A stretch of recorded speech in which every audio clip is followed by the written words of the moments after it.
Hi everyone, and welcome to this week's garden safari themed on grasslands. The biggest threat to grasslands worldwide is that huge areas are turned into farmland to grow crops like wheat and corn, to let livestock graze, or to grow soya to feed farm animals. The land often ends up overgrazed and overfarmed, which is bad for wildlife and bad for the health of our planet. WWF are working to make sure that our remaining grasslands are protected or well managed. However, we can all do our bit by eating more plant-based meals. So why not start by growing some of your own vegetables so that you can be inspired to make some delicious veggie-based dishes? Growing food in gardens or in pots isn't just fun and tasty, but it helps wildlife too. For today's garden safari, we are really lucky to have a special guest, Ben Brace. Ben is a chartered landscape architect, horticulturalist, and works as Horticultural Projects Manager at the Royal Horticultural Society, so he really knows a lot about plants. He has some top tips for growing them, so let's hear from Ben, who's going to give us a tour of all of the edible plants in his garden. Okay, over to you, Ben.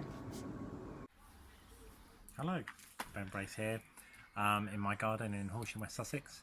So yeah, as Lizzie said, one way to kind of help protect and look after our grasslands is by eating a predominantly plant-based diet.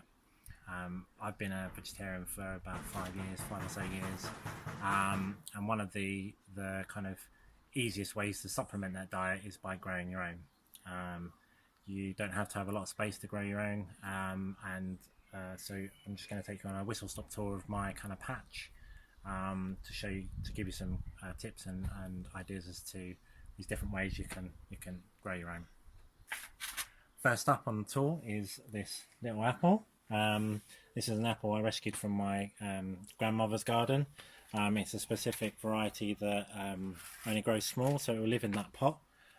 If you can see the tree next door, that's another apple, so that's a fully sized apple, so you can sort of see the difference. This will only stay that big, but it'll produce apples just the same.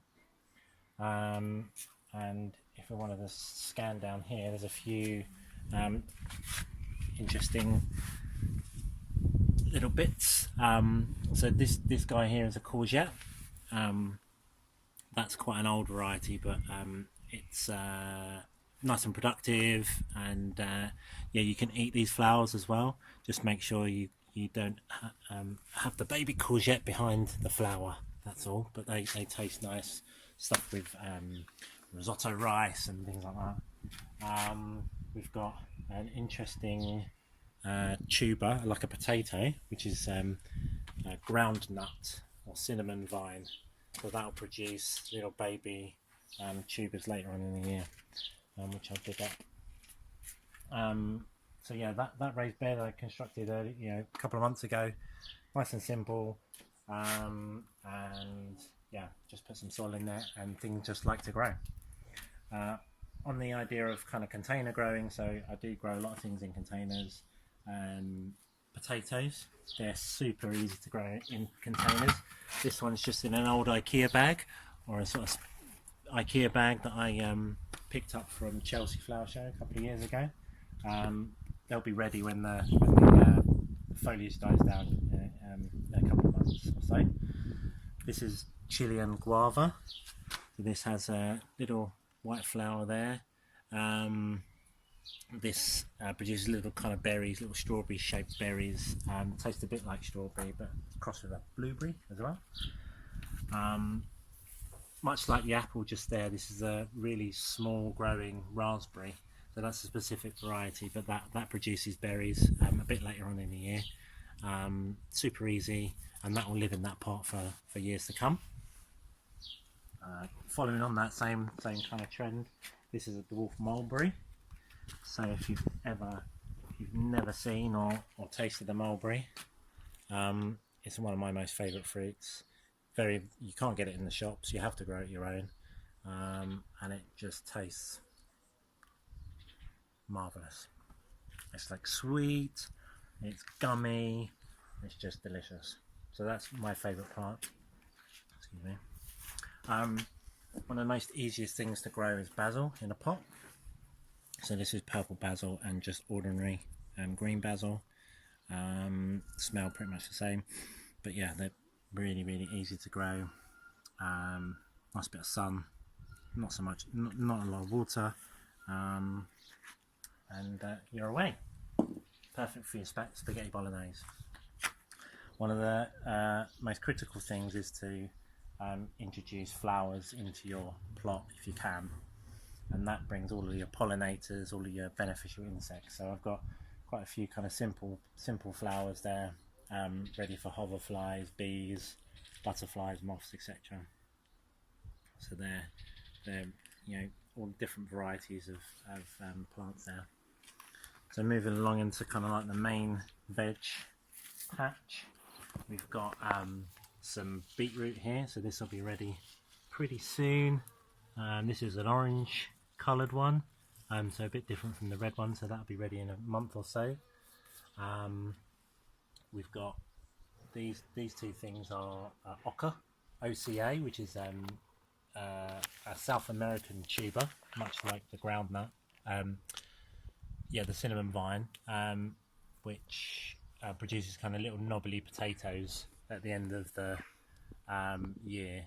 Have a kind of like lemony flavour, really nice, really easy. Just plop them in and they go away, and you just don't have to do anything with them.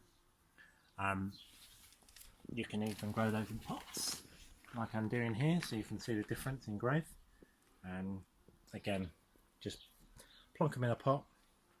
They'll grow away happily until the first frosts kill down there, and then you get a bucket load of pot load of tubers to eat later on in the year. So over here we've got some tomatoes. These guys are Orange Queen variety, so they sort of have a kind of regular sized tomato, but it's orange, really super sweet. Tomatoes are a little bit tricky to grow because they're really intolerant of frost. So only the cold temperatures, they don't like it. They won't grow. So you need to be kind of mindful of that if you want to grow tomatoes. Behind me we've got something called Aztec broccoli. This is something new to me, but it's got a kind of double use. It has leaves like spinach, tastes like spinach. Really nice. And then when it comes up, it flowers, and then you can like cook that like broccoli. So there'll be big sort of bunches of flowers here pretty soon. These three trees here are pear trees. So these guys, again, I'm going to kind of train in a kind of single stem called a cordon, and it's just a really easy way to sort of space saving for your plot. So these I only planted these this spring, so these will be kind of probably fruiting next year, hopefully. Fingers crossed. You can probably hear all the bees buzzing around this borage. This is a really sort of key plant for pollinators. It's also, luckily, produces edible flowers, which you can put in, I like to put them in ice cubes or in sort of summer drinks, or sort of decorate some cakes or things like that. You get a nice bit of nectar in there as well. So it's slightly sweet, but with a cucumbery flavour. And you probably notice some of these guys around the plot. So these are pot marigolds or calendula. And following on from the edible flowers of the borage, you probably saw a couple of these around the plot, but these is our pot marigolds or calendula. These have edible flowers as well, or edible petals. Pop them in. Got a sort of slight peppery taste to them, but they're good for salads, making your salads look zingy and quite colourful. Or you can use them to colour things like rice and things like that. Got a couple of interesting things here. Well, that's dill. So the herb dill goes really well with sort of pasta and possibly seafood dishes if you eat seafood. I've got a couple of three squash plants there. So they're a quite a small variety which has a blue fruit. So again, one of the beauties of growing your own is you can get access to all sorts of weird and wonderful different coloured plants, different coloured fruit and things like that. which is great, really interesting. You'll probably see a couple of these guys around, dotted around. So these are sunflowers. This was a seedling from last year. I'm not sure what colour that will be, but it's getting pretty big. But that's okay. That's all good. This strange-looking vegetable is something called kohlrabi, related to cabbage and turnips and things like that. That's the thing you eat. I mean, you can eat these young leaves, but that's the thing you eat mainly. Nice if you kind of shred it up or put it into salads and things like that, or you can pickle it, which is what I normally do with that. What else? So we've got broad beans over there. That's one of my kind of pet vegetables. Really, again, super easy to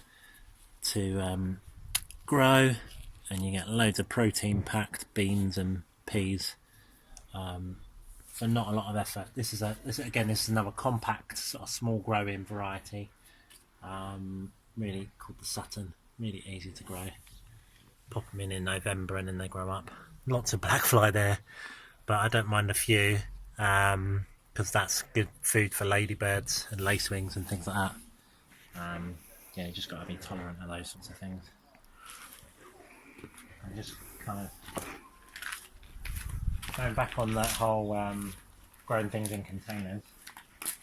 There's a few different ideas for growing things in containers. So this is a chili plant. There's a chili called Fairy Lights.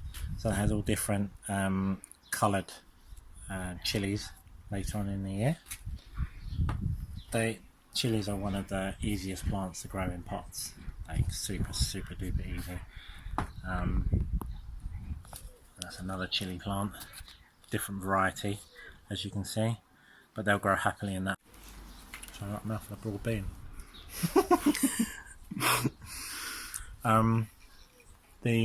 One of the easiest things to grow in pots, so if you've got like very little space, is chili plants.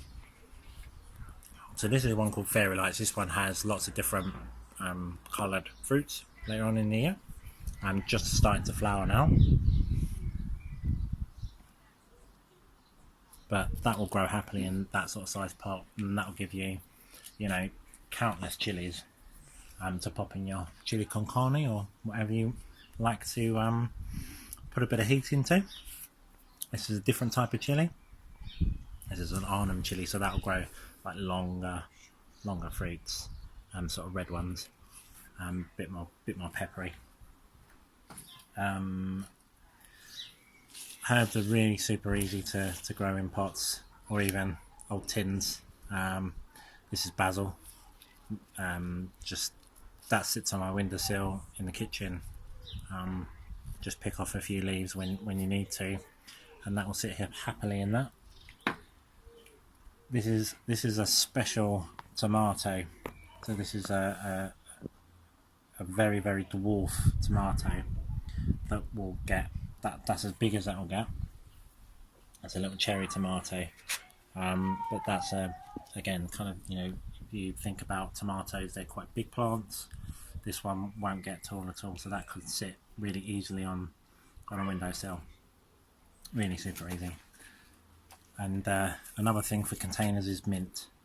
This is basil mint, so I use this generally in cooking. It's okay in salads and things like that, but it has that sort of basil-y, minty flavour, which is really interesting. Yeah, super easy to grow. So yeah, no matter what size, space, or if you've got no space whatsoever, it's just too easy not to grow something, at least. If it's for food or if it's for your mental health and well-being, just have a go.